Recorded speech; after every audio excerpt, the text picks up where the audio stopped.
আসসালামু আলাইকুম। অষ্টম শ্রেণীর ছাত্রছাত্রীবৃন্দ, আশা করি তোমরা সবাই ভালো আছো। আজকে আমি তোমাদেরকে দশম অধ্যায়ের ১ নম্বর প্রশ্নটি সমাধান করে দেখাবো। তোমরা দেখতে পাচ্ছ ১ নম্বর প্রশ্নে বলছে নিচের বাইনারি সংখ্যাগুলোকে 10 ভিত্তিক সংখ্যায় রূপান্তর করো। তাহলে এখানে ৮টি প্রশ্ন দেওয়া আছে, 10 ভিত্তিক সংখ্যায় রূপান্তর করতে হবে। এই সবগুলো সংখ্যা দেওয়া আছে বাইনারি সংখ্যাতে। সো আমাদেরকে বাইনারি সংখ্যা থেকে দশমিক সংখ্যায় রূপান্তর করতে হবে। তাহলে চলো আমরা শুরু করি।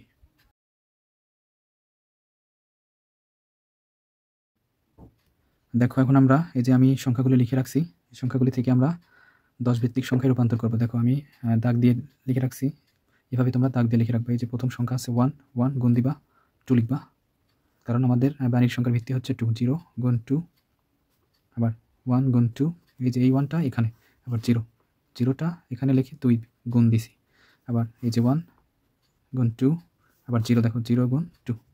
এখন আমরা সূচক 0 থেকে শুরু করব। 2 এর উপরকে সূচক দিব 0, তারপরে 1, তারপরে 2, তারপরে 3, তারপর 4, তারপর 5, এভাবে আমরা সূচক লিখব। তাহলে 1 গুণ 2 এর উপর 0 মানে 1, আবার 0 2 এর উপর 1 মানে 2, 2 একটি 2, আবার 1 2 এর উপর 2 মানে 4, আবার 0 2 এর উপর 3 মানে 8, আবার 2 এর উপর 4 মানে 16, আবার 2 এর উপর 5 মানে 32। এখন দেখো 1 1 কে 1, 2 0 কে 0, 4 1 কে 4, 8 0 কে 0, 16 কে 16, আর 32 0 কে 0। এখন এটাকে যোগ দিব। দেখো 16 আর 4 20 আর 1 21, তাহলে এটা কি বের হলো? 21। এটা আমাদের কিন্তু বাইনারি সংখ্যা বের হলো। তাহলে 21 এটা কি সংখ্যা? 10 ভিত্তিক সংখ্যা। আর এটার বাইনারি সংখ্যা আমরা এখন এভাবে লিখব 0 1 0 1 0 1। বাইনারি সংখ্যা থেকে আমরা 10 ভিত্তিক সংখ্যায় রূপান্তর করলাম, আমাদের অ্যান্সার হয়েছে 21 অ্যান্সার। এখন আমরা এই সংখ্যাটিকে যদি আমরা একটু বিকল্প পদ্ধতিতে একটু চিন্তা করি, তোমরা যে কোনো একটা পদ্ধতিতে করে দিবা, সব পদ্ধতি সঠিক। এখন দেখো আমরা যে এই যে আমি যে সংখ্যাগুলো ছিল, প্রত্যেকটি সংখ্যাকে আমি কি করছি? দেখো 0 গুণ 2 করছি, প্লাস দিছি। এবার দেখো আমরা এখানে লিখে নিছি 0 গুণ 2 প্লাস, তুমি প্রত্যেকবার কি প্লাস দিয়ে দিয়ে নিবা। 1 গুণন 2 প্লাস, আবার 1 0 গুণন 2, দেখো 0 গুণন 2 প্লাস, আবার 1 1 গুণন 2 প্লাস, আবার 0 0 গুণন 2 প্লাস, আবার 1 1 গুণন 2, এরকম করে লিখতে হয়। তো এখন আমরা দেখব যে পূর্ণ সংখ্যার ক্ষেত্রে ডান দিক থেকে সূচক বাড়াতে হবে। ডান দিক থেকে, এটা হচ্ছে হাতের ডান, আমরা এদিক থেকে আমরা এদিকে যাবো। দেখো আমি তীর চিহ্ন দিয়ে বুঝাইছি। এখন এদিক থেকে আমরা এদিকে চলে যাবো, এদিক থেকে এইদিকে, এদিক থেকে এইদিকে যাব। তাহলে প্রথমে আমরা 2 এর অর্থাৎ ভিত্তির উপর প্রথমে 0 দেব, তারপরে 1 দেব, তারপরে 2 দেব, তারপরে 3 দেব, তারপর 4 দেব, তারপর 5 দেব। এখন আমরা একটু হিসাব করি। 0 গুণ 32, 2 এর উপর 5 দিলে আমরা দেখলাম 32, 1 2 এর উপর 4 দিলে আমরা দেখলাম 16, 0 2 এর উপর কিউব দিলে আমরা 8, প্লাস 1 2 এর উপর স্কোয়ার মানে 4, 0 2 গুণন 1, আর 2 এর উপর 0 দিলে হয় 1। এখন আমরা দেখলাম, দেখো 0-র সাথে যদি কোনো সংখ্যা গুণ দিই তাহলে 0 হয়। 0 প্লাস 16 কে 16 প্লাস 0 প্লাস 4 প্লাস 0 প্লাস 1। তাহলে দেখো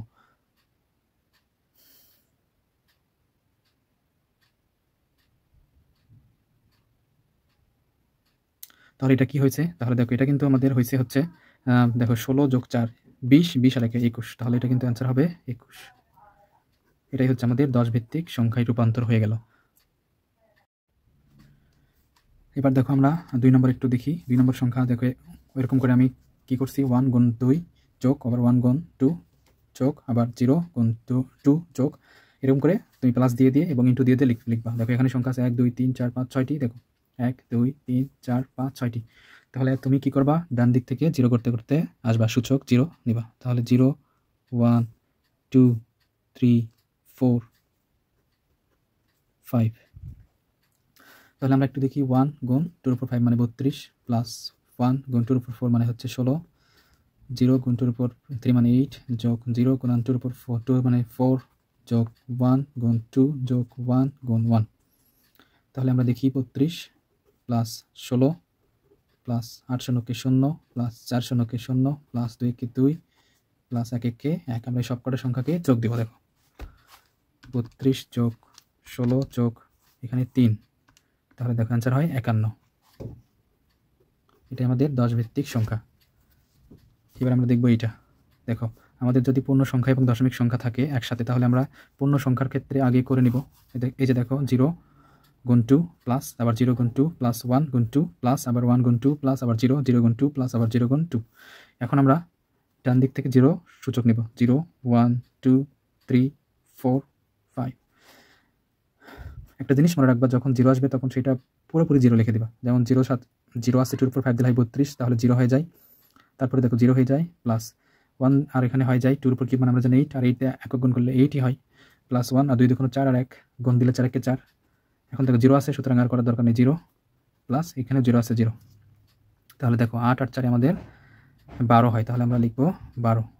এটা কি আমাদের বেরোলো 10 ভিত্তিক সংখ্যার মান। এবার আমরা দেখব পয়েন্টের কাজ। এখন পয়েন্ট যদি হয় দশমিক বিন্দু থেকে বাম দিকে থেকে ডান দিকে সূচক কমে যায়, এদিক থেকে এখন এই দিকে যাবো। দেখো কিন্তু এখন সূচক কিন্তু এখন 0 আর হবে না, -1 থেকে শুরু করতে হবে। তাহলে -1, দেখো -2 অ্যান্ড -3।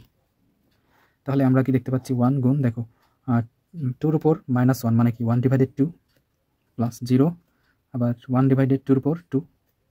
সূচক লেখার নিয়ম হচ্ছে 1/ যা আছে সেটা এবং তারপর সূচক, প্লাস 1 গুণ 1/2 উপর কিউব 1। এখন 1কে যদি তুমি 2 দ্বারা ভাগ দাও, দেখো 1 ভাগ 2 সমান কিন্তু 0.5 হয়। তাহলে তুমি লিখতে পারো 0.5 গুণ, দেখো এটা আমাদের করার কি দরকার, এটা তো পুরোপুরি 0 হয়ে যায়, সুতরাং 0 প্লাস এখন এইটা। এখন দেখো 1 আর 2 এর উপর 3 মানে আমরা দেখলাম একটু আগে 8, তাহলে যদি আমরা 1কে 8 দ্বারা ভাগ দিই,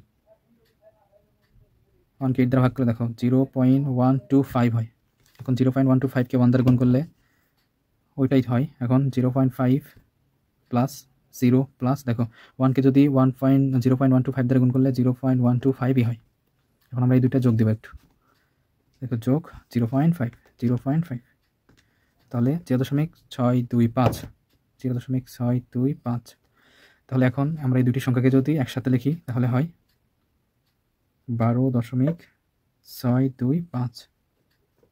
এটা হচ্ছে 10 ভিত্তিক সংখ্যা, আমাদের আনসার।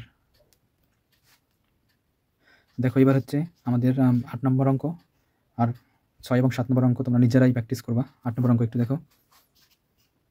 আমাদের পয়েন্ট অর্থাৎ দশমিক বিন্দুর আগে যে সংখ্যাগুলো আছে সবকটি সংখ্যা আমি এখানে লিখে নিচ্ছি। এখানে সংখ্যা আছে 10টি, 1 2 3 4 5 6 7 8 9 10টি। ডান দিক থেকে 0 1 2 3 4 5 6 7 8 9। তাহলে এখন দেখো 0-র সাথে কাউকে গুণ দিলে 0 হয়, লেখার দরকার নাই, 0-র সাথে গুণ দিলে 0। এখন 1 গুণ 2 এর উপর 7, 2 এর উপর 7 মানে কি দেখো 2 পাওয়ার 7 128 হয়। তাহলে 128, এবার 0 করলে 0, লেখার দরকার নাই। এখন 128কে যদি 1 দিয়ে গুণ দিলে 188 হয়। আমরা একটু একবারে লেখার চেষ্টা করি 0। এরপর দেখো এইটা 2 এর উপর 5 মানে আমরা একটু আগে দেখছি 32, 2 এর উপর 4 দিলে হয় 16, তারপরে 2 এর উপর 3 দিলে হয় 8, আবার 2 এর উপর 2 দিলে হয় 4, প্লাস 2 এর উপর 2 এর উপরে যদি 1 দেই তাহলে 2 এর উপর 1 দিলে আমাদের 2, আর দেখো এখানে 2 এর উপর 0 দিলে হয় 1, আর 1 গুণ করলে হয় 1। এখন আমরা সবকটা সংখ্যায় যোগ দেব। দেখো 128 যোগ 32 যোগ 16 যোগ 8 যোগ 4 যোগ 2 যোগ 1, অ্যান্সার হয় 191। তাহলে 191 এইটা হলো, এটা হচ্ছে 10 ভিত্তিক সংখ্যা। এবার আমরা দেখব এর সাথে যে আছে 0.11 সুতরাং 0.11 করার জন্য যেহেতু আমরা পয়েন্ট আছে সেহেতু আমরা বাম দিক থেকে -1 -2 করব। এবার 1 গুণ 1/2, আবার 1 গুণ 1/2 স্কোয়ার, তাহলে 1 গুণ 0.5 প্লাস 1 গুণ 1/4। 1/4কে দেখো এখানে কিন্তু 1/4 হয়, তাহলে 1/4 করলে হয় 0.25। এখন 1 দিয়ে যদি 0.5কে গুণ দেওয়া হয় তাহলে 0.5 হয়, প্লাস 0.25 এটাকে যোগ দিতে হবে। 0.5 প্লাস 0.25 যোগ করলে হয় 0.75। তাহলে এই দুটো সংখ্যা যদি আমরা একসাথে লিখি তাহলে হয় 191.75, নিচে 10 ভিত্তিক সংখ্যা। এটাই হচ্ছে আনসার।